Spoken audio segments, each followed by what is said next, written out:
What's good, Internet? My name is Attack Slug. Welcome back to Smackdown Vs RAW 2007 on the Xbox 360. I have forgotten what's going on. There's been way too much Mario Maker, so let's begin the week and I'll hopefully recall what the deal is here in the wrestling, with the wrestling. Low rated R. Edge, what you did last week was not what I had in mind when I lifted the suspension that Triple H placed on you.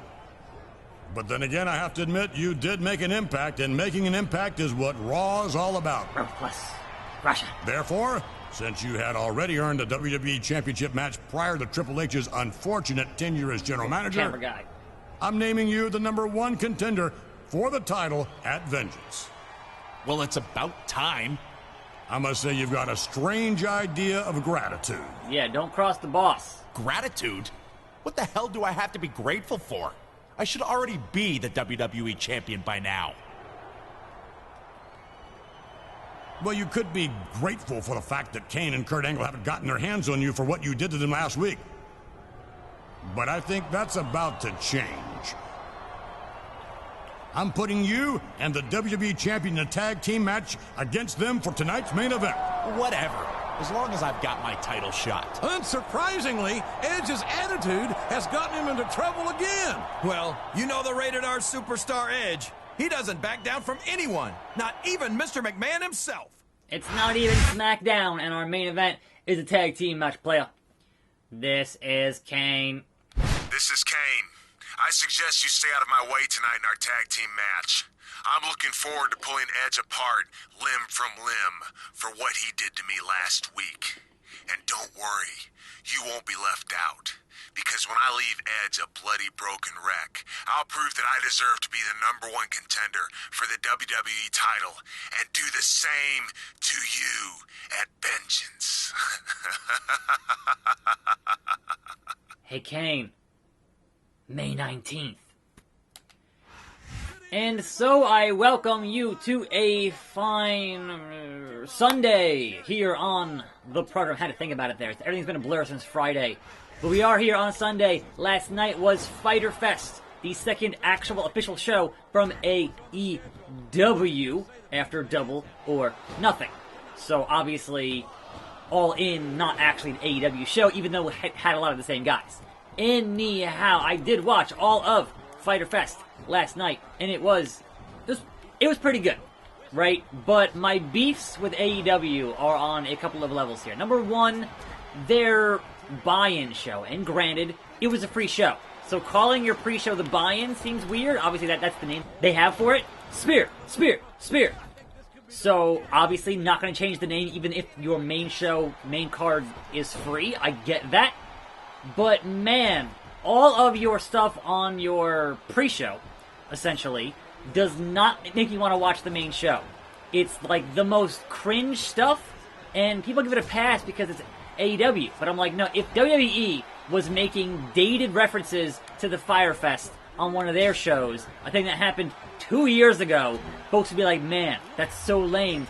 Why are you using these outdated pop culture references, you know? And to be fair, I suppose that those documentaries on Fyter Fest happened back in January. But still, that was 6 months ago. So you're still like, it's still kind of outdated. And honestly, not that funny. Maybe if this show had been in February, then yes, that would have seemed more timely. But honestly, it just seemed very much out of touch with those jokes. Which, you know, everyone else had made 2 years ago. So, roll them up into a leg lock. So basically, I'm watching this pre-show, and I'm like, why would any of this make me want to watch the main show? Because the main show, the tone seems way more serious, whereas the pre-show is way more goofy. And I'm like, if you weren't a fan already, like if you weren't already alright, I'm going to watch this whole thing. Like, if you weren't already into it, then I'm not sure how that is supposed to convince you to be into it. I think having Nakazawa and Jabali should have been a dark match and not actually on your show. Nakazawa versus untrained wrestler type gimmick. Come on, man. Seriously. Like, I get it. He's the whole guy behind CEO, and the reason this is even happening as a co-branded show, I understand that part. I still think it shouldn't be happening. So, have it for your live fighting game crowd, right? That's fine. Having it on your actual pre-show before your main show to sell you on the main show, that's not going to sell me on the main show. Sorry, Kane. I had to do it to you. I had to pin you. You shouldn't have been saying things in my voicemail, Kane. It's what you get. Also, the librarian stuff is still, like, super cringe. And honestly, the match after that was not that good at all. So it's like, none of it worked for me. But once you get past the kickoff and the buy-in and the pre-show, the main card was solid. From VKM, tonight on Raw, the official contract signing. What could possibly go wrong in a contract signing? There's a table in the ring with, like, weird wooden legs. Oh, no. Hunter, what the hell are you doing out here? I'm keeping you from making a very serious and expensive mistake is what I'm doing. You see, back when I was Raw's general manager, I had a little contract drawn up. It guarantees me a rematch for the WWE title at Vengeance. So you can make your little title match if you want, but I've got an army of lawyers waiting to sue you for everything you've got if you do. Now come on, Hunter. You know we don't settle things with lawyers around here. I mean, if you want that championship match, you can earn it tonight. In a triple threat match against these two superstars. If the champion wins, whoever doesn't lose goes to Vengeance. If the champion loses, whoever beats him goes to Vengeance. Got it? Whoa, whoa, whoa, hold on. Why should I risk my #1 contendership? What do I get out of this deal? How about the winner also gets his choice of match type at Vengeance?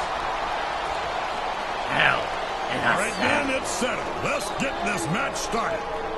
Get that weird-looking table out of the ring. Like, wrestling tables don't look like that. When? When do they ever look like that? Now, what I like about AEW, watching the main card, is the matches felt different. Like, the thing is, you watch WWE, right, and all those guys now who've gone through NXT are kind of working very similar styles. So a lot of those matches just feel very, very similar. It all kind of runs together. The style is just very much the same, right? Whereas AEW, you got guys from all over the world doing all kinds of different things, training at all kinds of different styles, and the match flows feel different, which is awesome. Love that. So that was good stuff. And this show felt like, hey, we're going to introduce you to names you might not have heard before if you don't watch a lot of indie stuff. So that was cool.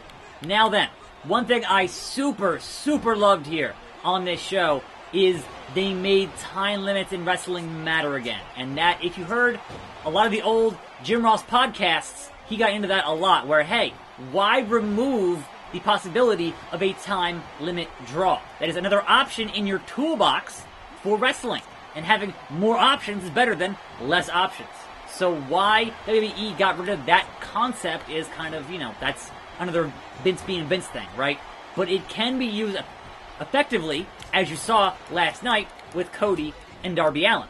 Because you made Darby Allin look great by the fact that Cody could not put him away in 20 minutes. So Cody didn't lose, Darby didn't lose, and both guys looked strong doing it because it went to a draw because of the time limit.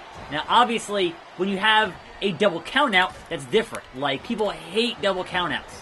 But I am all about having more of these possibilities to work with a time limit.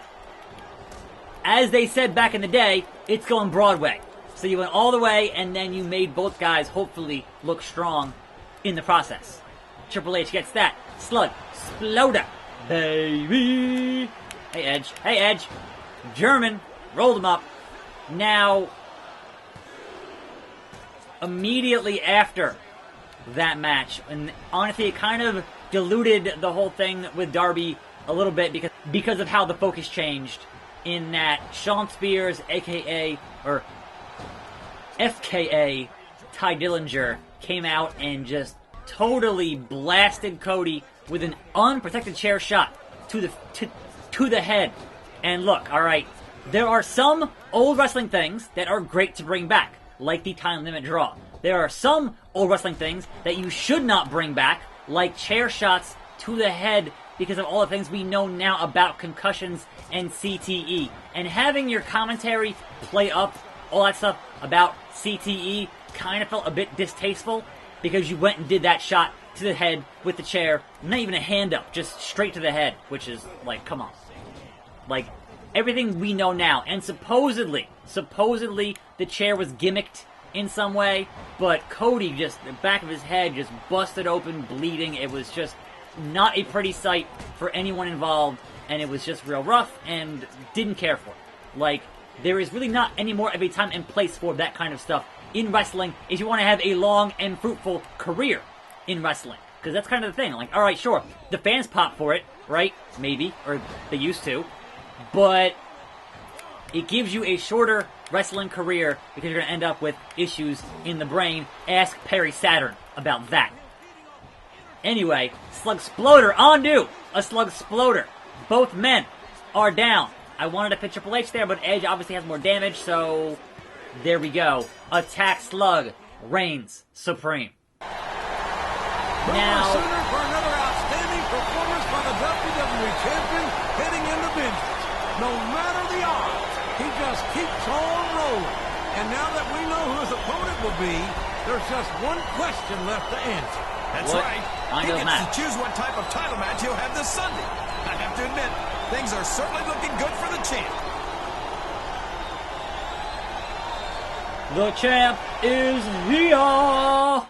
So certainly, they are playing upon the story with Cody and Shawn Spears, where he called him a good hand and brought him in as a trainer, whereas Shawn Spears thinks he is main event talent, so that builds towards a match at All Out.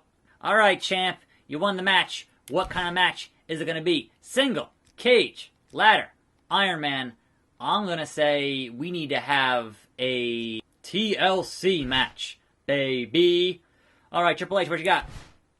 Okay, it may have been a minor miracle at Backlash when you left the ring with the WWE title.